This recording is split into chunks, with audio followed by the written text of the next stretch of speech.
नमस्कार दोस्तों, स्वागत है आपका हमारे ऑनलाइन प्लेटफॉर्म में। और बायोलॉजी की इस क्लास में आज हम फंगस को देखेंगे। फंगस को हम कवक, फफूंद या फंजी के नाम से भी जानते हैं। और कवक जो है एक प्रकार के जीव हैं जो अपना भोजन सड़े गड़े गले मृत कार्बनिक पदार्थों से प्राप्त करते हैं। और संसार के प्रारंभ जगत से ही ये क्या है उपस्थित हैं और ये बहुकोशिकीय होते हैं। और इनका सबसे बड़ा लाभ जो है संसार में अपमार्जक के रूप में कार्य करना है। और क्योंकि सड़ी गली चीज़ों पे ये उगते हैं, उनका भक्षण कर देते हैं, उनको ख़त्म कर देते हैं, इसलिए इसे हम अपमार्जक के रूप में भी जानते हैं। जैसे नगर पालिका का काम क्या है, तो नगर पालिका जो है कूड़ा करकट को उठाती है और एक जगह डाल देती है। ऐसे ही ये क्या करते हैं, जो भी सड़ी गली कार्बनिक पदार्थ होते हैं उनको ये विघटित कर देते हैं। और ये जो होते हैं कवक जो होते हैं पर्णहरिम विहीम, यानी कि इनमें पर्णहरिम नहीं पाया जाता है। और ये इनका जगत जो है फंजाई है। इनका मुख्य लक्षण जो है निम्नलिखित हैं। तो इस जगत के सभी जीव बहुकोशिकीय व विषमपोषी होते हैं। विषमपोषी में भी परजीवी या मृतोपजीवी होते हैं। और इनकी कोशिकाएं यूकैरियोटिक होती हैं। इनका शरीर सुकाय थैलस के अनगिनत धागे के समान तंतुओं हाइफी से बना होता है, जिसे माइसीलियम कहते हैं। हाइफल कोशिका की भित्ति फंगस सेलुलोज अथवा काइटिन की बनी होती है, अनिर्मित होती है। तो जो फंगस की कोशिका है वो सेलुलोज या काइटिन की बनी हुई होती है। इनकी कोशिकाओं में लवक नहीं पाया जाता है और इनमें कोशिका भित्ति पाई जाती है। इनमें सेल वॉल क्या होगी, पाई जाएगी। ये दूसरे जीवों से अपना पोषण जो है अवशोषण के द्वारा प्राप्त करते हैं। तो ये फुली दूसरे जीवों पर डिपेंडेंट होते हैं और अपना भोजन एब्जॉर्ब करके एब्जॉर्प्शन या अवशोषण के माध्यम से प्राप्त करते हैं। ये अपने शरीर से प्रकीर्णन का श्रावण करते हैं, जो शरीर के बाहर के पदार्थों को पचाकर घुलनशील बना देता है, जिसे ये अवशोषित कर लेते हैं। भोजन का संग्रहण ग्लाइकोजन या तेल के रूप में करते हैं।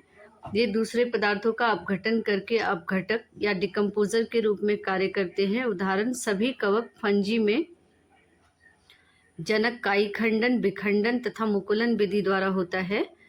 और इनमें जो जनन है वो कायिक खंडन, कायिक जनन, विखंडन, मुकुलन की विधि के द्वारा होता है। और इनमें क्या होता है, अलैंगिक जनन बीजाणु, जिसे हम कोनिडिया कहते हैं, के द्वारा होता है। ठीक है, फिर देखिए बीजाणु धानी अथवा चल बीजाणु द्वारा, धानी जो है बीजाणु अथवा चल बीजाणु द्वारा होती है। और लैंगिक जनन निषिक्तांड या ऊस्पोर एस्कस बीजाणु तथा बेसिडियम बीजाणु द्वारा होता है। विभिन्न सुस्पष्ट संरचनाओं में उत्पन्न होते हैं, जिन्हें हम क्या कहते हैं, फलनकाय कहते हैं। लैंगिक चक्र 3 चरणों में होता है। 2 चल अथवा अचल युग्मकों के प्रोटोप्लाज्म का संलयन होना, इस प्रक्रिया को हम प्लाज्मोगैमी कहते हैं। 2 केंद्रकों में जो है संलयन होना, जिसे हम केंद्रक संलयन कहते हैं। युग्मज में मियोसिस के कारण अगुणित बीजाणु बनना। लैंगिक जनन में संयोजन संगम के दौरान 2 अगुणित कवक तंतु पास आते हैं और संलयन के तुरंत बाद एक द्विगुणित कोशिकाओं में संलयन हो जाता है। कुछ फंजी में 2 गुणित कोशिकाओं के संलयन के तुरंत बाद एक द्विगुणित 2n कोशिका बन जाती है। यद्यपि अन्य फंजाई एस्कोमाइसिटीज के में एक मध्यवर्ती द्विकेंद्रीय अवस्था होती है और एक कोशिका में 2 केंद्रक बनते हैं। ऐसी परिस्थिति को केंद्रक युग्म कहते हैं। ठीक है, एक सेल है, उसमें कितनी कोशिका बनेंगी, 2 कोशिका बनेंगी और इसको हम क्या कहेंगे, केंद्रक युग्म कहेंगे। अथवा इस अवस्था को हम फंगस की द्विकेंद्रक प्रावस्था कहेंगे। बाद में पैतृक केंद्रक संलयन हो जाता है और कोशिका द्विगुणित बन जाती है। फंजाई फलनकाय बनाती है, जिनमें न्यूनीकरण विभाजन होता है, जिसके कारण अगुणित बीजाणु बनते हैं। कवक जाल के आकार की बीजाणु बनने अथवा फलनकाय बनने की विधि जगत को विभिन्न वर्गों में विभक्त करने का आधार जो है वो निम्नलिखित प्रकार से हम इनको अलग अलग भागों में बांट सकते हैं। कवकों को हम उनके आकार या बीजाणु बनने के प्रक्रिया को ध्यान में रखते हुए इनको हम कई भागों में विभक्त कर देते हैं। तो सबसे पहले आता है फाइकोमाइसिटीज। तो फाइकोमाइसिटीज जो हैं एक्वाटिक हैबिटेट के होते हैं और डिकेड वुड, मॉइस्ट और डैम्प प्लेस या प्लांट पर ये क्या करते हैं, ऑब्लिगेट पैरासाइट के रूप में रहते हैं। और इनका माइसीलियम एसेप्टाइल और कोएनोसाइट्स होता है। इनमें एसेक्सुअल रिप्रोडक्शन जूस्पोर, मोटाइल या फिर एप्लोनोस्पोर्स नॉन मोटाइल द्वारा होता है।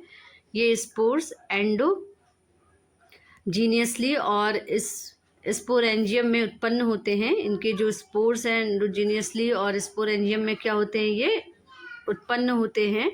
और सेक्सुअल रिप्रोडक्शन में दो गैमेट के फ्यूजन द्वारा जूस्पोर बनता है और ये gamete isogamous similar in morphology या फिर एंजियोस्पर्म और ऊगैमस डिसिमिलर हो सकते हैं।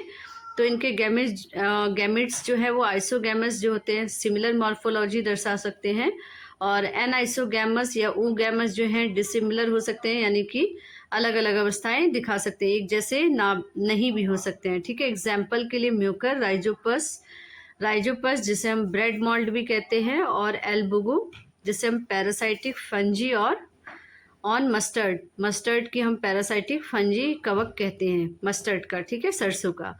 उसके बाद आता है एक्सकोमाइसिटीज फैमिली, इन्हें हम कॉमनली सेक फंजी कहते हैं, और जैसे फॉर एग्जाम्पल के लिए म्यूकर, और ये अधिकतर मल्टी सेलुलर होते हैं, बहुकोशिकीय होते हैं, एग्जाम्पल के लिए पेनिसिलियम, या रेयरली यूनिसेलुलर भी होते हैं, कभी कभी ये सिंगल सेलुलर या यूनिसेलुलर भी होते हैं, एग्जाम्पल के लिए ईस्ट जिसको हम क्या कहते हैं, सैक्रोमाइसिटीज।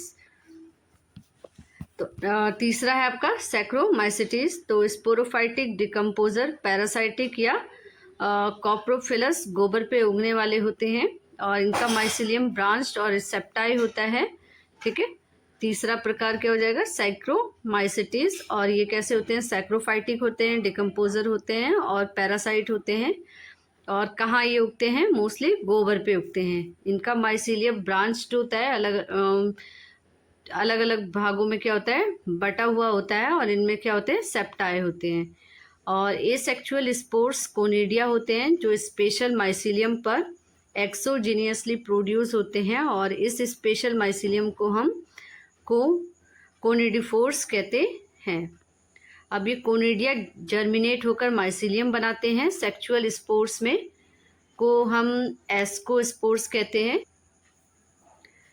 और एस्कोस्पोर्स सेक लाइक एस्काई सिंग एक्सकस में एंडोजीनियसली उत्पन्न होते हैं, और एस्काई व्यवस्थित होकर डिफरेंट टाइप को फ्रूटिंग बॉडीज बनाते हैं जिन्हें हम क्या कहते हैं, एस्कोकार्प कहते हैं। एग्जाम्पल के लिए एस्परजिलस और कैल्विकैप्स और न्यूरोस्पोरा एस्परजिलस। न्यूरोस्पोरा का बायोकेमिकल और जेनेटिक वर्क में अधिक यूज होता है। मैनी मेंबर्स जैसे मॉरल्स एंड ट्रफल्स खाए जाते हैं और इन्हें हम डेलिशियस यानी कि जायकेदार मानते हैं। ठीक है, उसके बाद आता है बेसिडियोमाइसिटीज। इनमें कॉमनली मशरूम और ब्रेक फंजी और पप्स बॉल्स आते हैं, और ये सॉइल में लॉक्स और ट्री स्टम्प पर तथा लिविंग प्लांट के अंदर पैरासाइटिक रूम में ग्रो करते हैं। एग्जाम्पल के रस्ट और स्मर्ट्स। इनका माइसिलियम ब्रांच्ड होता है और ये सेप्टाई होते हैं। जनरली इनमें एसेक्सुअल स्पोर्स नहीं पाए जाते हैं, लेकिन फर्मेंटेशन द्वारा वेजिटेटिव रिप्रोडक्शन कॉमन होता है, और सेक्स ऑर्गन इनमें एब्सेंट होते हैं, लेकिन डिफरेंट स्ट्रेन और जीनोटाइप की दो वेजिटेटिव सेल या सोमेटिक सेल के फ्यूजन द्वारा ये क्या करते हैं, प्लाज्मोगैमी होते हैं। फ्यूजन के बाद जो है बनने वाले स्ट्रक्चर डाइकैरियोटिक होते हैं, और जिनमें अल्टीमेटली बेसिडियम बनता है। बेसिडियम में क्रायोगैमी और मियोसिस होते हैं, और 4 बेसिडियोस्पोर बनते हैं। बेसिडियम में बेसिडिया और बेसिडियोस्पोर्स एक्सोजीनियसली प्रोड्यूस होते हैं, और बेसिडिया फ्रूटिंग बॉडीज में लगी रहते हैं जिन्हें हम बेसिडियो कार्प कहते हैं। एग्जाम्पल के लिए एकैरिकस, मशरूम, और यूटिलेस, स्मट, पक्सीनिया, रस्ट और फंगस। उसके बाद आते हैं हमारे विषाणु या वायरस, और इनका परिचय और जैविक लक्षण को देखेंगे हम, विषाणु और वायरस। तो इंट्रोडक्शन देखते हैं। सबसे पहले विषाणु शब्द की उत्पत्ति जो है वो लैटिन शब्द के वायरस से हुई है, और इसका अर्थ होता है विषैला तरल। ठीक है, और डी इवानवोस्की ने 1892 में, जो रूसी वैज्ञानिक है, तंबाकू के रोगी पौधे के रस को स्वस्थ पौधे की पत्तियों पर रगड़ने पर रोग के लक्षण स्वस्थ पौधों में देखे, और उनमें तंबाकू के मोज़ेक रोग के कारण तंबाकू मोज़ेक वायरस बताया। ठीक है, तो तंबाकू जो डी इवानवोस्की थे रूसी वैज्ञानिक हैं, और उन्होंने तंबाकू के पत्ते में जो है इन वायरस को देखा और उन्होंने उसका नाम दिया तंबाकू मोज़ेक वायरस। और इनकी खोज का जो श्रेय है वो इवेन बॉस्की को ही जाता है। और बेंजरिक ने 1898 में इस रोग से उत्पन्न करने वाले द्रव का नाम कॉन्टेगियम वाइवम फ्लूइडम रखा। कॉन्टेगियम वाइवम फ्लूइडम रखा। सन 1935 में स्टैनली ने टीएमबी को क्रिस्टलीकरण के द्वारा पृथक करने में सफलता प्राप्त की और इस कार्य के लिए स्टैनली को नोबेल पुरस्कार से सम्मानित किया गया। आधुनिक काल में अनेक वायरसों की खोज हुई है। वायरस का आकार, परिणाम व आकृति में एक दूसरे से भिन्न होते हैं, परंतु सभी अविकल्पी परजीवी ऑब्लिगेट पैरासाइट होते हैं जो जंतु और पादप कोशिकाओं में रहते हैं।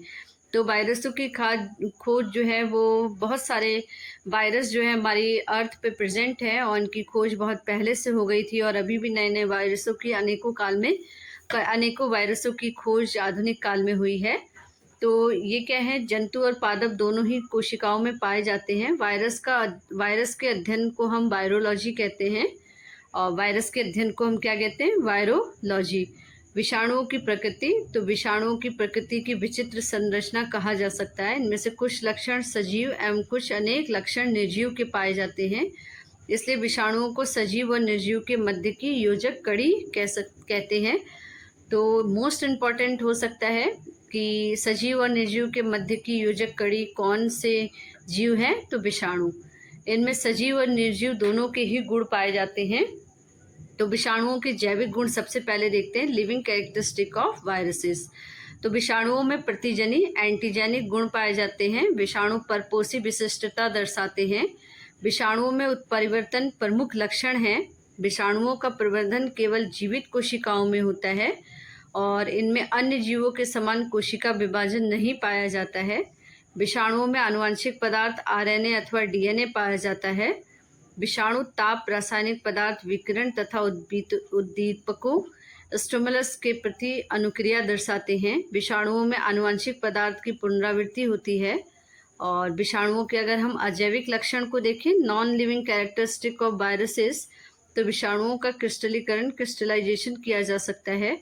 विषाणु अपनी विशिष्ट परपोषी कोशिका के बाहर अक्रिय यानी कि इनर्ट होते हैं और विषाणु स्वप्रेरक ऑटोकैटालाइटिक होते हैं और इनमें कार्यात्मक स्वायत्तता नहीं होती है। इनमें कोशिकीय संरचना नहीं पाई जाती। इनमें एंजाइमों का क्या होता है, अभाव होता है। विषाणुओं में उपापचयी क्रियाएं, श्वसन इत्यादि नहीं होते हैं। और इनकी संरचना अगर हम देखें तो अब तक ज्ञात सबसे छोटा जो वायरस है 0.0001 मिलीमीटर का होता है। आकार की दृष्टि से यह गोलाकार। और इन्फ्लुएंजा वायरस छड़ के समान टोबैको मोज़ेक वायरस टीएमबी और बहुकोड़ी जैसे एडिनो वायरस विषाणु तथा टैडपोल के समान जीवाणुविक विषाणु होते हैं। रचनात्मक दृष्टि से विषाणु 3 भागों में बने होते हैं, प्रोटीन, कैप्सिड, न्यूक्लिक अम्ल, आवरण। विषाणु के एक कण को विरियॉन कहते हैं। इलेक्ट्रॉन सूक्ष्मदर्शी द्वारा देखने पे ज्ञात होता है कि प्रत्येक वायरस के चारों तरफ प्रोटीन की बनी एक खोल पाई जाती है, जिसे कैप्सिड कहते हैं। कैप्सिड अनेक छोटी छोटी उप इकाइयों का बना होता है, जिसे कैप्सोमियर कहते हैं। कैप्सोमियर अलग अलग विषाणुओं में अलग अलग प्रकार का होता है। जिस प्रकार कैप्सिड कैप्सोमियर के बने होते हैं, ठीक उसी प्रकार कैप्सोमियर भी अनेक इकाइयों के बने होते हैं, जिसे मोनोमियर कहते हैं। ठीक है, तो कैप्सोमियर जो है अलग अलग विषाणुओं में अलग अलग प्रकार के होते हैं और कैप्सोमियर जो है कैप्सिड के बने होते हैं। और कैप्सोमियर भी अनेक इकाइयों के बने होते हैं, जिन्हें हम क्या कह देते हैं, मोनोमियर कहते हैं। मोनोमियर एक से अधिक पॉलीपेप्टाइड श्रृंखलाओं के बने होते हैं। एक कैप्सिड कम से कम 12 कैप्सोमियर का बना होता है। विषाणुओं में निर्जीव लक्षण, कोशिका का अभाव, क्रिस्टलीकरण, जीवद्रव्य की अनुपस्थिति, उपापचय क्रियाओं का व पोषण का अभाव। कुछ विषाणुओं में, विशेष तौर पर जंतु विषाणुओं में, कैप्सिड के चारों तरफ 100 से 150 एंगस्ट्रॉन मोटी प्रोटीन, कार्बोहाइड्रेट तथा लिपिड का बना एनवेलेप या अतिरिक्त आवरण भी पाया जाता है। ऐसा विश्वास है कि इनका निर्माण पोषण कोशिका की प्लाज्मा झिल्ली से हुआ है। उसके बाद नेक्स्ट वीडियो में हम वायरॉइड्स को देखेंगे। और आज के लिए इतना ही। कमेंट करके ज़रूर बताइए कि आपको वीडियो कैसी लगी। चैनल को ज़्यादा से ज़्यादा लाइक करिए, शेयर करिए एंड सब्सक्राइब करिए। धन्यवाद।